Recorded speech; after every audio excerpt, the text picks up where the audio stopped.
በዚህ ሰዓት በማህበራዊ ሚዲያ ላይ መነጋገሪያ ከሆኑ ጉዳዮች መካከል በቁንጅናዋ፣ በውበቷ፣ በቀለሟ ምክንያት በርካቶች ወደዋት የሰነበተችው በደቡባዊ ኢትዮጵያ ክፍል የተገኘችው ኤልሳቤጥ የተባለችውን ታዳጊ የተመለከተው አንደኛው ጉዳይ ነው። አዲስ ነገር ተፈጥሯል ተብለናል። ምንድነው? እንመለከተዋለን። የእግረኛው ሚዲያ መስራችና ባለቤት የሆነው ጋዜጠኛ ተክለ ሃይማኖት በፖሊስ ቁጥጥር ስር መዋሉ ተሰምቷል።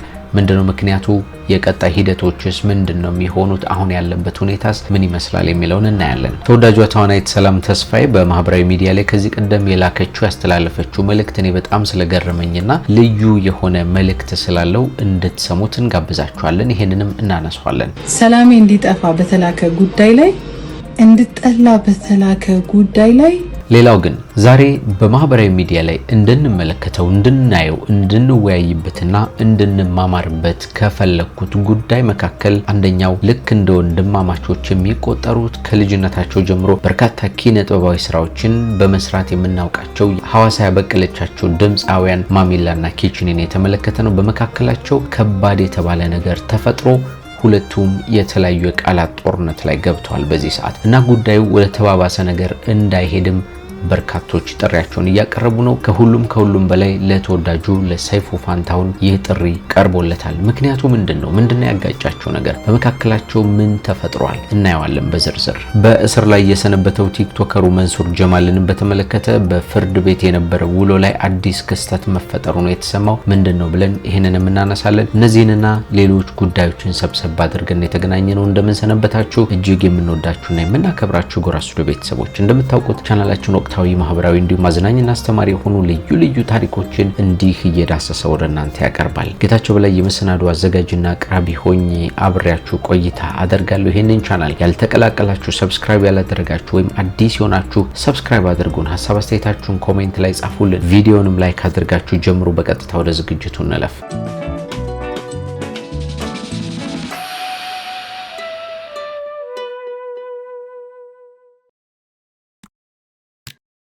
ኤልሳቤጥ ገና ስራዎቹ ላይ የምትገኝ ታዳጊ ናት። በደቡባዊ ኢትዮጵያ ክፍል በአንድ ወቅት በአጋጣሚ በተቀረጸ ቪዲዮ ምክንያት በመላው ኢትዮጵያውያን ዘንድ መነጋገሪያ ሆና ሰነባብታለች። ቁንጅናዋን፣ ውበቷን፣ በተለይ ደግሞ ለየት ያለውን ቀለሟን የተመለከቱ ሰዎች እቺ ልጅማ ወደ ከተማ ብትመጣ የሞዴሊንግ ስልጠና ቢሰጣት፣ ቋንቋዎችን ብትማር፣ እንዲሁም ደግሞ የተለያዩ የፎቶ ሽቶችን ብትደረግና ቢወሰድላት ወደ ትልቅ ፕሮፌሽናል ሞዴሊንግ ዓለም ውስጥ መቀላቀል ትችላለች፣ ሀገራችንን ማስጠራት ትችላለች የሚሉ ሀሳቦች በስፋት ሲንጸባረቁ ነበር። በርካቶች ውበቷ እንዴት ያለ ነው፣ ምን አይነት ተፈጥሮ ነው ያላት፣ ምን አይነት ደስ የሚያሰኝ ቀለም ነው ያላት እያሉ ጥቁር የሆነውን ትክክለኛ ኦሪጂናል መልኳን ተመልክተው ወደዋት ነበረ። ኤልሳቤጥ ይህንን እድል እንድታገኝ፣ ወደፊት ተስፋ እንዲኖራት፣ ወደ ሞዴሊንግ ዓለም እንድትመጣ፣ ማህበራዊ ሚዲያ ላይ መነጋገሪያ እንድትሆን፣ እንድናውቃት፣ ይህንን ውበቷን እንድንመለከተው፣ እንዲገለጥ ማድረግ የቻለ አንድ ሰው አለ ከጀርባ።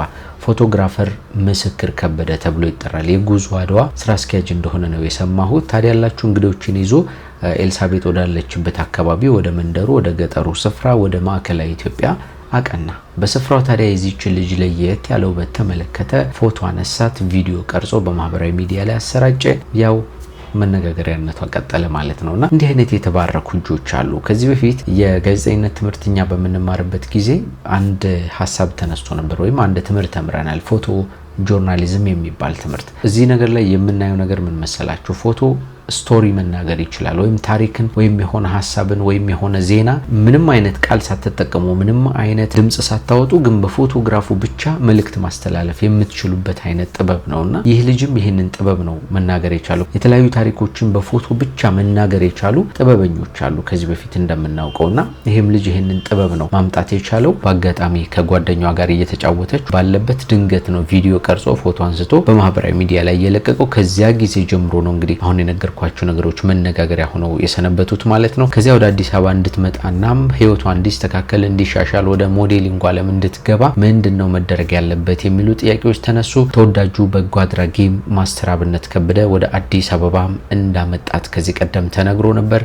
አሁን ይሄው የሞዴሊንግ ስራው ተጀመረ ማለት ነው። ይሄውም የኢንስታግራም እና የቲክቶክ ገጾች ተከፍተውላት ልዩ ፎቶዎች፣ ልዩ የሚያማምሩ ቪዲዮዎች እየተሰሩ እየተለቀቁላት ነው የሚገኘው። ትናንት እንኳን ከወጡት ፎቶዎች መካከል እነዚህ በምስሉ ላይ የምትመለከቷቸው ይገኙበታል። እንደምታዩት በጣም ቆንጆ ናት። እንዳልኳችሁ ገና ስራዎቹ ላይ የምትገኝ ልጅ ናት። አሁን ካለችበት እድሜ አንፃር ደግሞ ያላት መልክና ቁመና እንዲሁም ቁመቷም ጭምር ሞዴሊንጉ ላይ በጣም ከፍተኛ ተጽዕኖ መፍጠር የምትችል ኢትዮጵያዊት መሆን ትችላለች ተብሎ ነው እየተነገረ የሚገኘው። ስለዚህ መንገዷ ተጀምሯል። አዲስ የተፈጠረው ክስተት ይህ ነው። በርካቶች እየገባችሁ የኢንስታግራም ገጿን ላይ ተከተሉ፣ የሚለቀቁ አዳዲስ ጉዳዮችንም ተከታተሉ እየተባለ እየተነገረ ነው። ኢንስታግራም እንደምታውቁት በዓለም አቀፍ ደረጃ በጣም በርካታ በሞዴሊንጉ በኪነ ጥበቡ እንዲሁም በተለያየ ዘርፍ ላይ ያሉ ሰዎች የሚመለከቱት የሚከታተሉበት ማህበራዊ ሚዲያ ገጽ በመሆኑ እቺ ልጅ ወደዛ መግባቷ ወደ ፕሮፌሽናሊዝም ለመምጣት ከፍ ወዳለው ደረጃ ለመምጣት ያግዛታል ተብሎ ነው የሚጠበቀው። መቼ ማህበራዊ ሚዲያ ላይ የመጣ ነገር የተለያየ ሰው የተለያየ ሀሳብ የሚሰጥበት የተለያየ እይታ የሚታይበት በመሆኑ ኤልሳቤጥ በትናንትናው ዕለት አዳዲስ ፎቶዎች የተለቀቁበትን ሂደት በጣም ብዙ ሰዎች ወደነዋል ያሉ ቢሆንም በዚያው ልክ ደግሞ የተወሰኑ ተቃርኖዎችን ወይም ተቃውሞዎችን ያነሱ ሰዎችን እየተመለከትን ነበር፣ ወይም ሀሳባቸውን ያስቀምጡ ሰዎችን አይተናል። ከነዚህ መካከል ፍራኦል ሀበሻ አንደኛው ነው። ፍራኦል ምን አለ መሰላችሁ? እቺ ልጅ በተፈጥሯ በጣም ቆንጆ ናት፣ የሚያምር መልክ አላት፣ የሚያምር ውበት አላት። ይህንን ውበቷን በሜካፕ ታበላሹት። ምንም አይነት አርቲፊሻል የሆነ ነገር መቀባት አይጠበቅባትም ነበረ እና ትናንት ባየናቸው ፎቶዎች ላይ እንደዚህ ነገሮችን ባታደርጉ መልካም ነው በማለት ሀሳቡን አስቀምጦ አይተነዋል ማለት ነው። እንግዲህ እንደየሰው እይታ የተለያየ ስለሆነ እሱ በእርግጥ ፕሮፌሽናል መሆኗን በሞዴሊንግ ዓለም አዲስ ህይወት መጀመሯን በእንደዚህ አይነት መንገድ መቀጠሏን አልተቃወመም። ግን ሜካፕ ባይጨመርባት ልጅቷ እንዲሁ ቆንጆ ስለሆነች ቢቀርባት በማለት ነው ሀሳቡን ያስቀመጠው። እናንተ ምን ትላላችሁ? ምን አይነት ሀሳብ አላችሁ? ማስቀመጥ ትችላላችሁ ኮሜንት ላይ።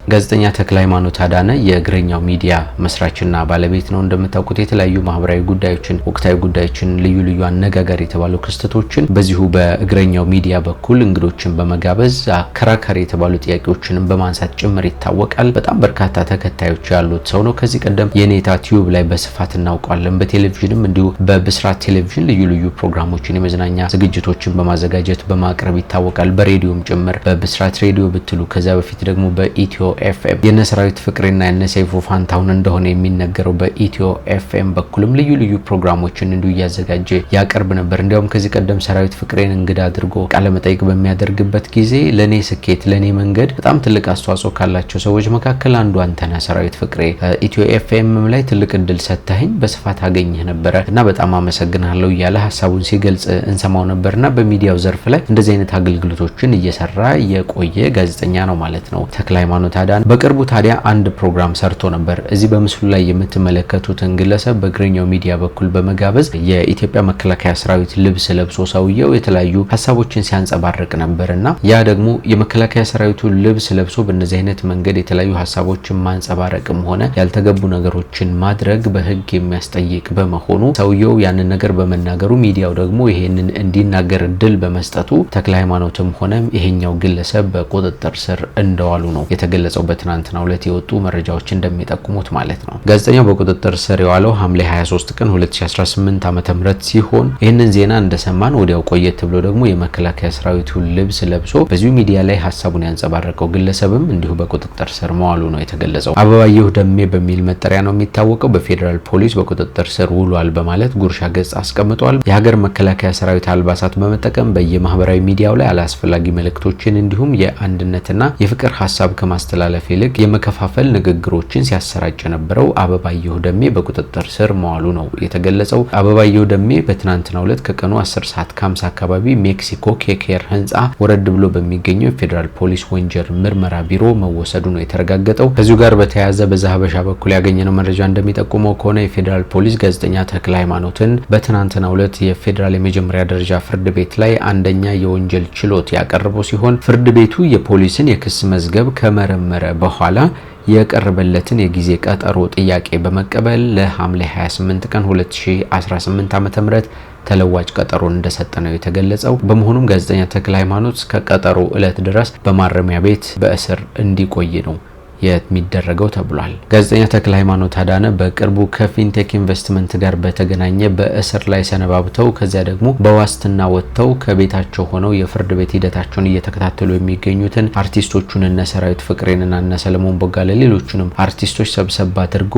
በወንድም ካሊድ ፋውንዴሽን ግቢ ውስጥ የተደረገ ቃለ መጠይቅ አድርጎ ነበር። እነሱም የፍርድ ቤቱን ሂደት ከዚያ በፊት ደግሞ የተጠረጠሩበትን ጉዳይና በአጠቃላይ ከፊንቴክ ጋር በተገናኘ የቀረበባቸውን ክስ በተመለከተ ሀሳባቸውን ሲያንጸባርቁ ተመልክተን ነበረ። እነዚህም ፕሮግራሞች አቀርቦ ነበረ። ከዚያ በፊት ግን ባቀረበው ፕሮግራም ምክንያት ነው በቁጥጥር ስር ዋለ የተባለው። እንግዲህ በሚቀጥለው የሚሆነውን ነገር ደግሞ አብረን የምናየው ይሆናል ማለት ነው።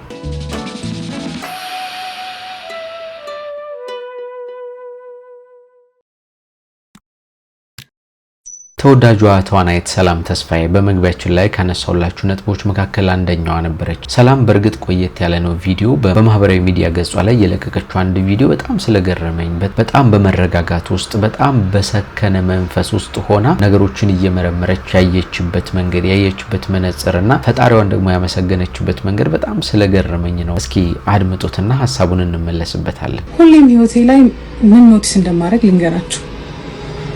ሰላሜ እንዲጠፋ በተላከ ጉዳይ ላይ ሁሌም ሰላሜን አገኛለሁ።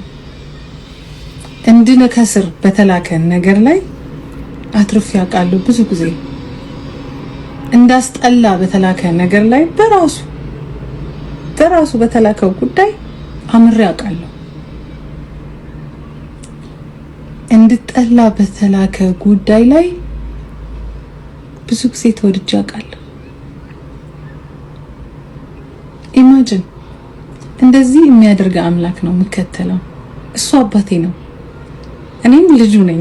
በጣም ደስ የሚል መልእክት ያለው ቪዲዮ ነው አይደለ? እንግዲህ በህይወታችን ውስጥ በጣም በርካታ ፈተናዎች ይገጥሙናል። የሆነ በሰዎች ችግር ሊሆን ይችላል፣ ራሳችን በመናመጣው ጣጣ ሊሆን ይችላል። ግን በቃ የሆነ ከባድ የተባለ አቀበት ሊገጥመን ይችላል። ያ ነገር መጣብኝ ብላችሁ በምትፈሩበት ጊዜ፣ ያ ነገር ተከሰተብኝ ብላችሁ በምትሰጉበት ጊዜ በዚያው ልክ በተቃራኒው ሲሆን በዚያው ልክ በመልካም ነገር ሲለወጥ አይገርማችሁም? ብዙ ጊዜ ብዙዎቻችንን የገጠመ ነገር ነው ብዬ አስባለሁ። እሷም በቃ ክፉ ነገር ሊደረግብኝ በታሰበ ቁጥር ወይም ደግሞ በመጣብኝ ቁጥር የበለጠ ሰላሜን እያገኘው ነው የምመጣው። እኔን የሚረብሸኝ ነገር በተደረገ ቁጥር የበለጠ መልካም እየሆነልኝ ነው የሚመጣው እያለች ነው እየተናገረች የምትገኘውና በዚህ ነገር ላይ ፈጣሪ እነዚህን ሁሉ ነገሮች ማሻገር ማሳለፍ የሚችል አምላክ መሆኑን የተገነዘብንበት ነው። ሰሞኑን በማህበራዊ ሚዲያ ላይ የተሰራ በጣም አንድ የገረመኝ ሐሳብ ያለው መልእክት አይቼ ነበረ። ቪዲዮ ተሰርቶ ዮናታን የሚባል ልጅ በማህበራዊ ሚዲያ ገጹ ላይ ቪዲዮን በድራማ መልክ ሰርቶት ነው የተመለከትኩትና ምንድነው የቪዲዮ ሐሳብ ከልጅነቱ ጀምሮ በጣም ተስፋ ነበረው እናቱን ወደ ተሻለ መንገድ ለማሻገር ምናምን እንዲህ አይነት ህልም ነበረው። አደገ፣ እድሜው ጨመረ፣ ፊዚካሊም እንዲሁ ለውጦች መጡ ምናምን፣ ፍቅረኛ ያዘም፣ እንዲህ አይነት ነገሮች ተከሰቱ። ነገር ግን ከዛሬ ነገ ይስተካከላል ያለው ነገር ሳይስተካከልለት ይቀራል። ነገ ወደ ሌላ ደረጃ አሻገራለሁ ብሎ ሲያስብ አሁንም ለውጦች የሉም። እንዲያውም ይባስ ብሎ አብራው የነበረችው ፍቅረኛው አንተ ማትለወጥ ሰው ነህ፣ ካንተ ጋር መቀጠል አልችልም ብላ ጥላው ትሄዳለች ምናምን። በዙሪያው ያሉ አብረውት ያደጉት ጓደኞቹ የሉም። ሌሎች በጣም ተስፋ የሚያደርጋቸው ነገሮች በሙሉ የሉምና በመጨረሻ ራሱን ለማጥፋት ወስኖ ከቤት ሊወጣ ሲል እናቱ ይጠሩትና የኔ ተስፋ የኔ ያለኝታ እያሉ በፍቅር ያቆለጳጵሱታል፣ ያወድሱታልና በዚህ ሰዓት የእናቱ ነገር ረበሸውና ራሱን ለማጥፋት አስቦ የነበረውን ነገር ተወት አድርጎ ወደ ቀልቡ መመለስ ጀመረ ማለት ነው። ወዲያውኑ ምን እንደተፈጠረ ታውቃላችሁ? ስልክ ተደወለለት። ቀደም ብሎ ለስራ ያመለከተበት ድርጅት ደውሎ እነሆ ስራ ተሳክቶልሃል፣ መምጣት ትችላለህ፣ መጀመር ትችላለህ ብሎ ጀመረና የማናልፈው ችግር የማናልፈው መከራ እኮ የለም። ወጣቶች በዚህ ሰዓት እንደምታውቁት በቀላሉ ተስፋ እየቆረጡ ህይወታቸውን እያጠፉ እንዲህ አይነት ነገሮች እየተፈጠሩ ያለበትን ነገር እናውቃለን።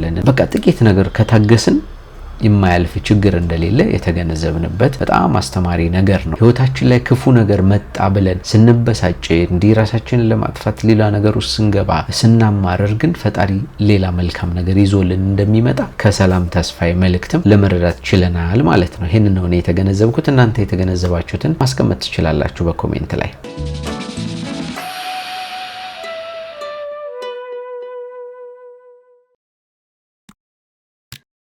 በመግቢያችን ላይ ካነሳናቸው ነገሮች መካከል የነ ድምጻዊ ማሚላና ኪችኒ ጉዳይ ነው። በማህበራዊ ሚዲያ ላይ በጣም መነጋገሪያ ነው። በርካቶች ጉዳዩን ሐሳቡን እየተቀባበሉት ነው የሚገኘው። እኛ ደግሞ እንድንማማርበት ቁም ነገር እንድናገኝበትና የተፈጠረውን አዲስ ነገርም ለእናንተ ለማካፈል ስንል እንዲህ መተናል ማለት ነው። እንግዲህ እነዚህ ድምጻውያን ሐዋሳ ከተማ ካፈራቻቸው በጣም ከሚታወቁ ድምጻውያን መካከል ናቸው። በኪነ ጥበብ ዓለም ውስጥ በርካታ የህይወት ሂደቶችን ያሳለፉ በጣም በርካታ ሙዚቃዎችን አብረው መስራት የቻሉ ለረጅም ዓመታትም አብረው ከመቆየታቸው አብረው ከመስራታቸው የተነሳ ብዙ ሰዎች ማሚላ የትኛው ነው ኪችኒ የትኛው ነው ብለው መለየት እስኪያቅታቸው ድረስ እንደ ወንድማማች የሚቆጠሩ እስከዚህ ድረስ የሚባሉ ጓደኛሞች ነበሩ ማለት ነው። ከድምጻዊ ቴዎድሮስ ካሳሁን ቴዲ አፍሮ ጋርም አንድ ስራ ሰርተው ነበረ። ከድምጻዊ ብርሃኑ ተዘራ ጋርም ኤሌሊያ በአዲስ አበባ የሚለውን ሙዚቃ ታውቁታላችሁ ብዬ አስባለሁ። እነዚህንና በጣም በርካታ ስራዎችን ሰርተዋል። ሐዋሳ ቤሌማ የተሰኘውንም ስራ እንዲሁ መስራታቸውን እናውቃለን። የሲዳማን ባህል የሐዋሳን አካባቢ ማህበረሰብ በሚገባ ማስተዋወቅ የቻሉ ተወዳጅ ልጆች ናቸው። ሐዋሳም ከምትኮራባቸው ልጆቿ መካከል እነዚህ ይገኙበታል ብዬ ነው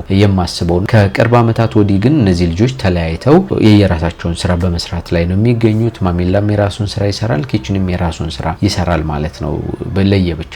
እንግዲህ በእንደዚህ አይነት በጥምረት ስራ ውስጥ ብዙ ድምጻውያን ኢትዮጵያ ውስጥ ስንመለከት ነበር። በተለይ ቀደም ባለው በ60ዎቹና በ70ዎቹ ዘመናት ወንድና ሴት እየሆኑ አንድ ላይ በህብረት በመስራት ወይም በጋራ በመስራት በርካታ ስራዎችን ሲያበረክቱ እናያለን። በ90ዎቹ ደግሞ ከምናውቃቸው ሰዎች መካከል ድምጻዊ ብርሃኑ ተዘራና ታደለ ሮባ ይገኙበታል። እነዚህ ሰዎች ላፎንቴዎች እየተባሉ እስከ መጠራት አንድነታቸው በጣም ጎልቶ የታየበት ዘመንም እንደነበር እናስታውሳለን። ከ20 ዓመት በላይ አብረው መስራት ችሏል ብርሃኑ ተዘራና ታደለ ሮባ ማለት ነው። በኋላ ደግሞ ለየብቻ ስራዎችን መስራት ጀመሩ ማለት ነው። ነገር ግን እነዚህ ሰዎች ሲለያዩ ወንድምነታቸው አልተለያየም፣ ጓደኝነታቸውም አላበቃም። ዛሬም ድረስ ጓደኛ ናቸው። አንደኛው ስለ አንደኛው ክፉ ነገር ሲያወራም ሰምታችሁ ታታውቁም። እንደዚህ አይነት ያላቸው ወንድማዊ ቀረቤታና ግንኙነት በጣም ደስ የሚያሰኝ ነው ማለት ነው። ከነዚህ በጣም ጥሩ ቁም ነገር እንወስዳለን። አሁን ደግሞ ሰሞኑን መነጋገሪያ የሆኑት ማሚላና ኪችኒ በዚያ ልክ እንደ ወንድማማች የተቆጠሩ ልጆች ዛሬ በከፍተኛ ጠላትነት ስሜት ውስጥ ገብተው አንደኛው አንደኛውን እያበሸቀ አንዱ ለአንዱ በማህበራዊ ሚዲያ ላይ ሌላ ነገር ሲጽፍ የኛው ሌላ ነገር ሲመልስ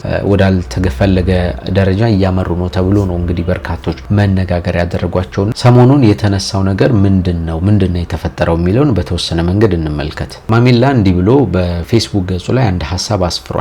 ያደረጉብንና ያስደረጉብንን ነገር ለኢትዮጵያ ሕዝብ በአደባባይ ቀርበን ሁሉም ብንናገር አይደለም በሰርጋቸው በቀብራቸው ቀን እናትና አባታቸው ብቻ አልቅሰው እንዲሸኟቸው አድርገን እናስቀራቸው ነበር ግን ጋድ በማለት ሐሳቡን አስቀምጧል። የትዝብት አይነት ሐሳብ የሚመስል ማለት ነው። ወዲያው ደግሞ ኪችኒ በዚህ ጉዳይ ላይ መልስ ሰጠ ማለት ነው። በዚያው በማህበራዊ ሚዲያ ላይ ወንድ ሲያወራ እንደ ወንድ ይሁን፣ ሲያስብ እንደ ወንድ ያስብ፣ ሲወስንም ከውሳኔው ጀርባ ይቁም። ሁልጊዜም ማማረር፣ ማልቀስና ሰውን መውቀስ ግን የመውደቅ ምልክት ነው። ወንድነት በጉልበት ብቻ አይለካም፣ በአስተሳሰብ በኃላፊነትና ቃልን በመጠበቅ ይለካል በማለት ከዚያ በኋላ በዚህ በሚዲያ ላይ ልነግራችሁ የማልፈልገው ቃል ጨምሮ አስቀመጠ ማለት ነው። እንግዲህ እነዚህ ጉዳዮች አንዱ ላንዱ አንደኛው ደግሞ ላንዱ ምላሽ የተሰጣጡባቸውና ወደ ከባድ ጭቅጭቅ ውስጥ ሊያስገባቸው የሚችል ነገር ነው እየተባለ ነው ብዙ ሰዎች ስጋት ውስጥ የወደቁትን። ከዚህ ጋር ተገናኝቶ እነዚህን ሰዎች ወደ ፍቅር፣ ወደ ቀደመ ማንነታቸው፣ ወደ ቀደመ ጓደኝነታቸው እንዴት ነው መመለስ የሚቻለው? እንዴት ነው በፍቅር እንዲኖሩ ማድረግ የሚቻለው? የሚሉ ጥያቄዎች እየተነሱ ነበረ። ጋዜጠኛ ዘሪሁን ተዝናኑ ከዚህ ጋር ተገናኝቶ ሐሳቡን አስቀምጦ ተመልክተናል በፌስቡክ ገጹ ላይ። ወንድማማቾቹን እናስታርቃቸው በማለት ይጀምራል። ድምጻዊ ማሚላና ኪችኒ ፌስቡክ ገጻቸው ላይ ያጋሩትን እየፖስታችሁ ከምትቀልዱና አጀንዳ አድርጋችሁ ከምታባብሷቸው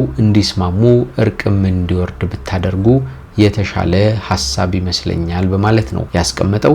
እንግዲህ የነሱ የቅርብ ሰዎች የሆኑ ይህንን እንዲያደርጉ ነው መልእክቱን እያስቀመጠ የሚገኘው። ማሚላና ኪችኒ ለኢትዮጵያ ሙዚቃ ኢንዱስትሪ ውስጥ የራሳቸውን አሻራ ያሳረፉ ድምጻውያን ናቸው። ከታላላቆቹ ድምጻውያን ከነ ሰብለ መዝሙር ቀጥሎ ሐዋሳ ቤሌማ ብለው በሰሩት ሙዚቃ ሐዋሳን፣ ሲዳማን ያደመቁ ያስጠሩ ናቸው በማለትም ያስታውሳል።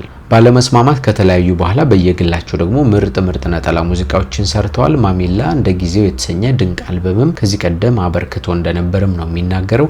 ኪችኒ ደግሞ የራሱን አልበም በቅርቡ እየጨረሰ እንደሚገኝ ነው የተገለጸው ማለት ነው። ታዲያ ዘሪሁን ሲናገር እኔ በግሌ እነዚህ ብዙ ክፉና ደግ ያሳለፉ ወንድማማቾች ድንጋይ ውርወራቸውን አቁመው ሰላም ቢያወርዱና ከቻሉ ደግሞ እንደ በፊቱ አብረው ቢኖሩ ቢሰሩ፣ ካልቻሉ ደግሞ የሚወራወሩትን ድንጋይ ቢያቆሙ ባይነኝ በማለት ነው ሀሳቡን ያስቀመጠው። ዘሪሁን ተዝናኑ በዚህ ጉዳይ ላይ ሀሳቡን ሲጨምር እነዚህ ሰዎች በእንደዚህ አይነት መንገድ መቀጠላቸው ከባድ መዘዝ የሚያመጣ ይመስለኛል ይላል። እርስ በርስ መጎዳዳት ሊፈጠር ይችላል። ከዚያ ውጭ በቤተሰቦቻቸው መካከል ያልተገባ ቅራኔም እንዲፈጠር ጸብ እንዲፈጠር ያደርጋል።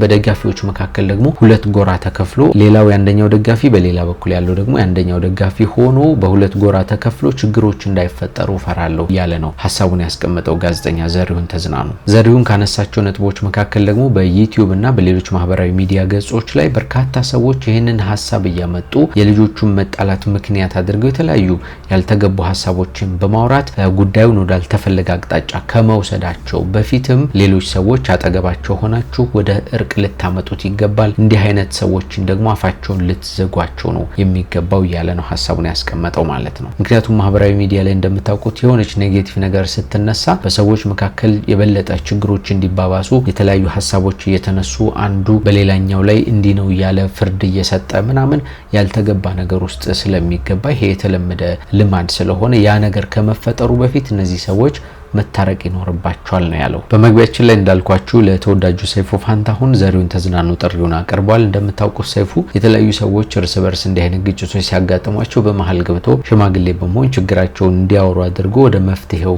በማምጣትና እንዲታረቁ በማድረግ በጣም ትልቅ አሻራ ያለው ሰው በመሆኑ ምክንያት ነው ዘሪሁን ለሱ በቀጥታ ጥሪውን ያቀረበው። ሰይፉ ፋንታሁን ይህንን ችግር ፈተህ እርስ በርስ ያላቸውን ተቃርኖ ፈተህ እንደምታስታርቃቸው እምነት አለኝ ብሏል። ቼዘ ጳውሎስ የሚል የማህበራዊ ሚዲያ መጠሪያ ገጽ ያለው ወጣት ቀደም ሲል ማሚላና ኪቺኒን እንደሚያውቃቸው ከልጅነቱ ጀምሮ በነሱ ሙዚቃዎች እንዳደገ በመናገርና ለሐዋሳና ለሲዳማ እንዲሁም ለኢትዮጵያ ሙዚቃ ደግሞ ያበረከቱትን ማስተዋጽኦ ጠቀስ እያደረገ ከዚህ ቀደም በመካከላቸው የተፈጠረውንም ችግር እንዲሁ በመናገር በአንድ ወቅት ከዚህ ቀደም ማለት ነው ሲገናኙ በአካል ወዳልተፈለገ ችግር ወይም አቅጣጫ ሄደው እንደነበረ እስከዛሬ ድረስ ከነበረው ወንድማማችነታችሁ አብሮነታችሁና ፍቅራችሁ ዛሬ ጸባችሁ ከበለጠባችሁ ፍርዱን ለፈጣሪ ነው የምሰጠው እና ባካችሁን እርስ በርሳችሁ እንዲህ አይነት ነገር ውስጥ አትግቡ። እንደ ቀድሞ አንድ ላይ ሆናችሁ ስራ መስራት ባትችሉ እንደ ቀድሞ ወንድማማች ባትሆኑ ጓደኛሞች ባትሆኑ እንኳን ግን በማህበራዊ ሚዲያ ላይ እንዲህ አይነት ነገሮችን አትወራወሩ። በቃ ተከባብራችሁ ኑሩ።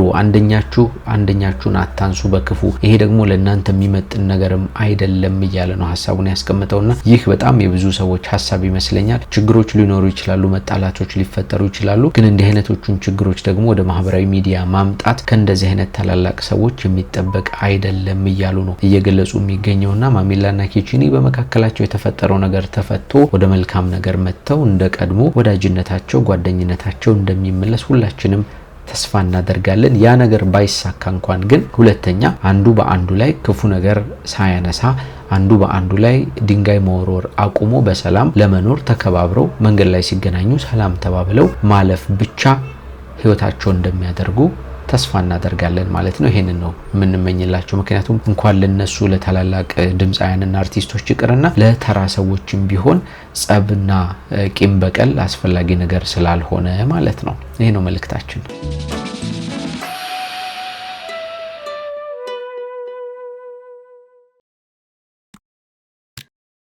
ቲክቶከሩ መንሱር ጀማል በእስር ላይ እንደሚገኝ ሁላችሁም ታውቃላችሁ ብዬ አስባለሁ። ከፊንቴክ ኢንቨስትመንት ጋር በተገናኘ እንግዲህ ተጠርጥረው በእስር ላይ ከነበሩ አርቲስቶች ጋር አብሮ ነበረ።